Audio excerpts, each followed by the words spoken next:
I'm Casey from ecfirst, and welcome to our presentation on CMMC, or the Cybersecurity Maturity Model Certification designed specifically for IT professionals. We'll go through the CMMC model and its components as they apply to IT professionals within an organization. So on the screen, you'll see the Department of Defense CMMC ecosystem. On the left, you have graphics related to CMMC assessments. On the right, CMMC certification training. And the journey for CMMC really starts with the acquisition of knowledge, becoming CMMC literate. So if you look to the bottom left of the CMMC certification training, you'll see a graphic for Certified CMMC Professional, or CCP.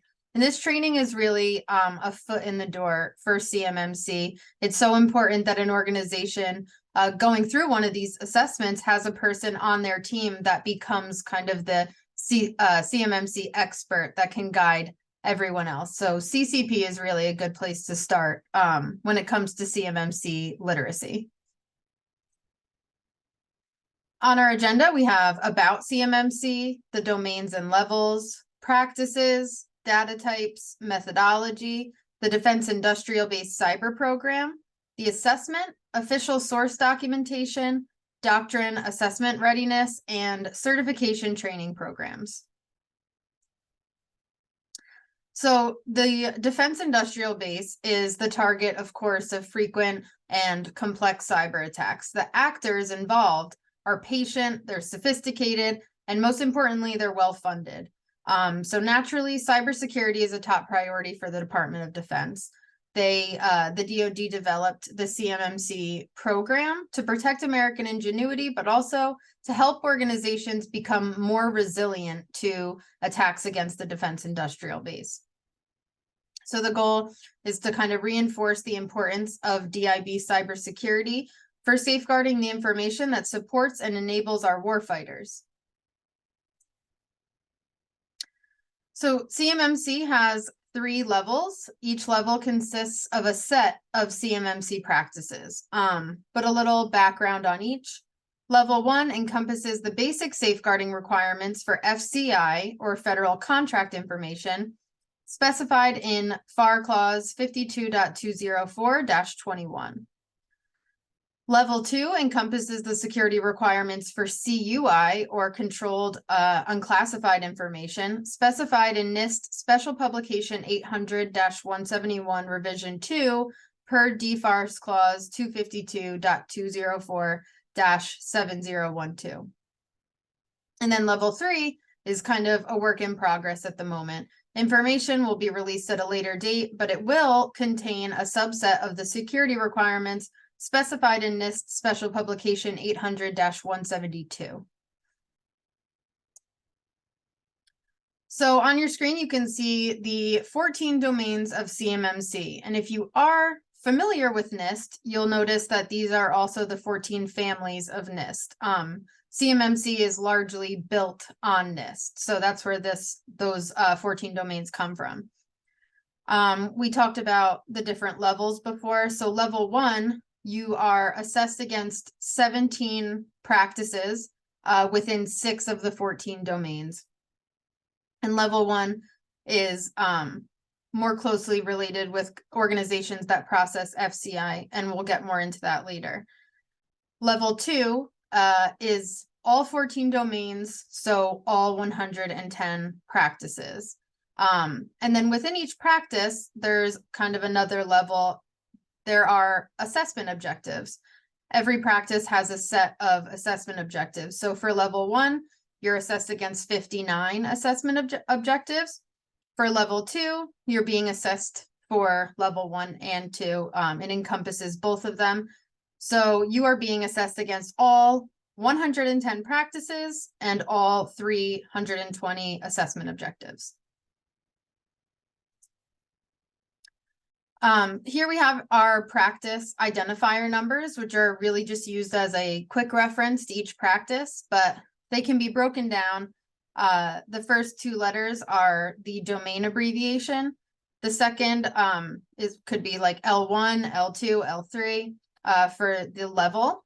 And then the last 3 are the NIST Special Publication 800-171 Revision 2 or Special Publication 800-172 Security Requirement Number. So you can kind of track that back. CMMC data types. Here we have 5.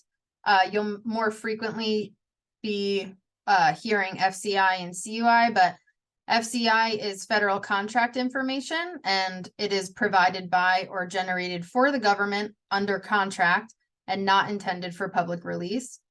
We have CUI, controlled unclassified information, as established by Executive Order 13556.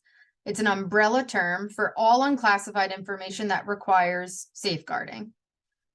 We have CTI, or controlled technical information, is defined as technical information within a military or space application that's marked with a distribution statement in accordance with DODI 530.24.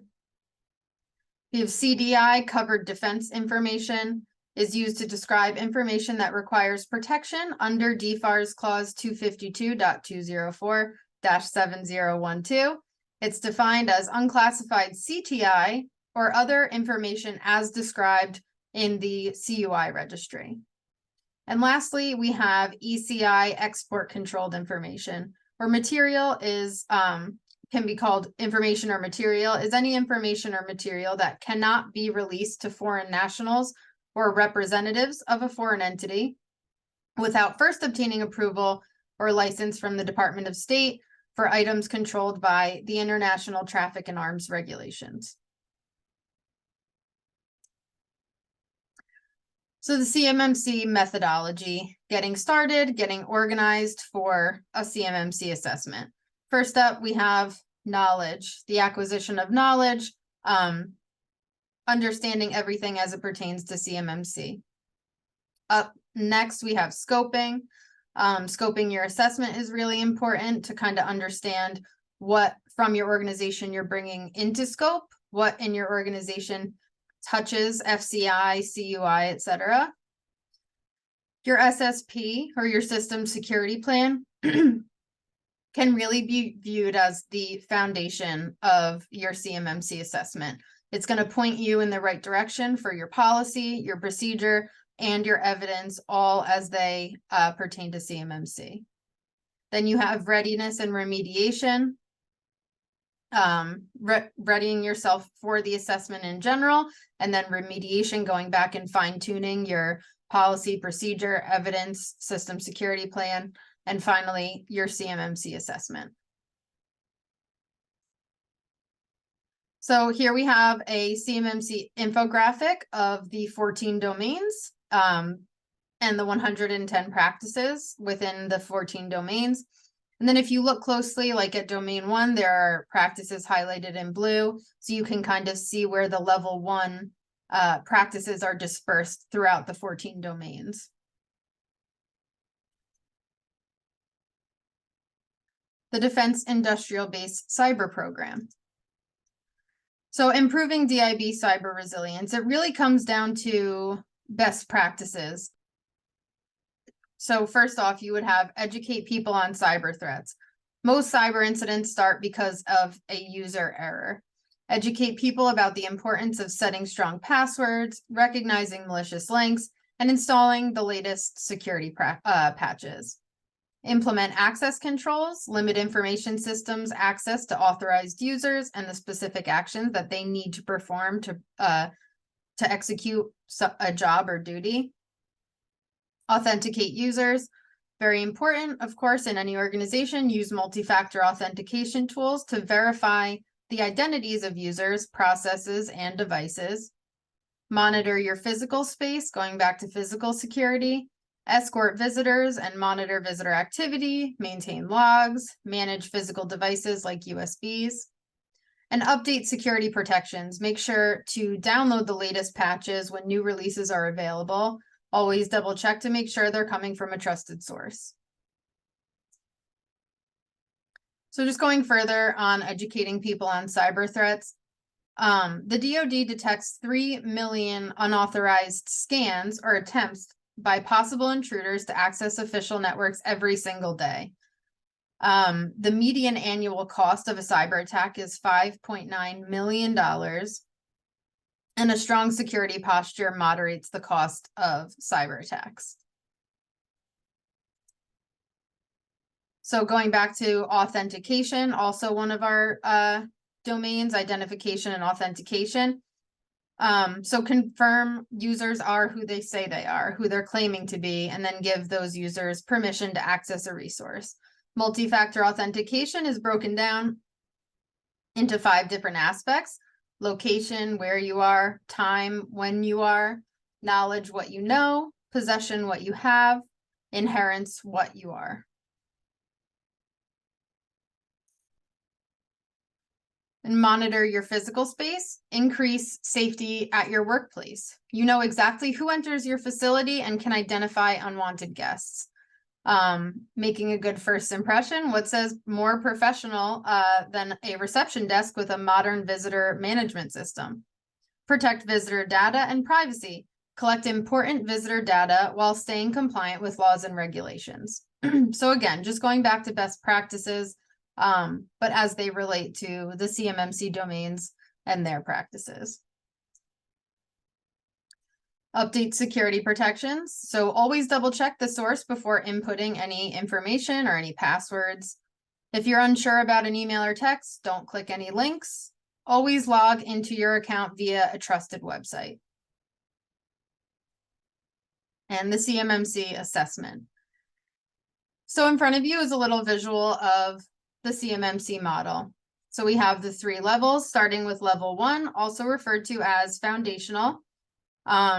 This would be for an organization that processes federal contract information. Level 1 would require an annual self-assessment against those 17 practices we talked about before that are within 6 of the 14 domains. Level 2, also referred to as advanced, is for an organization that processes controlled unclassified information. They would be assessed against all 110 practices aligned with NIST Special Publication 800-171. They would also be required to perform a triennial third-party assessment for critical national security information.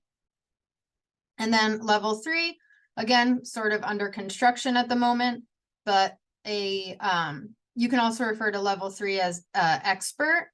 This organization would be assessed against 110 plus practices based on NIST Special Publication 800-172. They would also be required to perform a triennial assessment. However, their assessments would be government-led. So CMMC assessment readiness, again, going back to as an IT professional, really becoming CMMC literate and understanding all of the practices. So we have an example of a practice on the screen.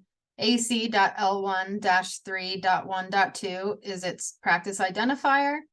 This practice is called transaction and function control, and its purpose is to limit information system access to the types of transactions and functions that authorized users are permitted to execute. And then we talked about how every practice has assessment objectives. So the 2 for this practice are the types of transactions and functions that authorized users are permitted to execute are defined, and system access is limited to the defined types of transactions and functions for authorized users. So these are things that your SSP, your policies, your procedures have to address, and of course, your evidence needs to show. Examining artifacts and other requirements. So 3 of the 3 aspects of the methodology are to examine the artifacts, like your access control policy, your procedures, the SSP, your system design documentation, audit logs, records, anything else that's relevant. To be interviewed would be personnel with access enforcement responsibilities, system or network administrators, personnel with information security responsibilities, system developers, etc. And mechanisms implementing access control policy would inevitably be tested. So on the screen in front of me, I have the CMMC official source documentation found on the Chief Information Officer of the US DoD, their website. And all of these links have extremely useful information for getting started, getting prepared, getting ready for a CMMC assessment, down to scoping, and even key terminology. It really walks you through the whole process as an organization seeking certification. Or as an assessor as well. So here's just an example. We have the table of contents and the cover page of the CMMC self-assessment guide for level 1. And then this one is for level 2. They're really essential to have on hand. There's so much information involved in both of them. And here we have examples of the many acronyms that come along with being part of a CMMC assessment. It's really important to get familiar with. It just makes reading all of the documentation a lot easier as well. So as an IT professional on a CMMC journey, acquiring the necessary knowledge is key. You need to master the CMMC ecosystem, and you can take that step a step further by adding the CCP or CCA or both credential to your name. So thank you so much for sharing your valuable time, and we look forward to collaborating with you on your CMMC journey. Thank you.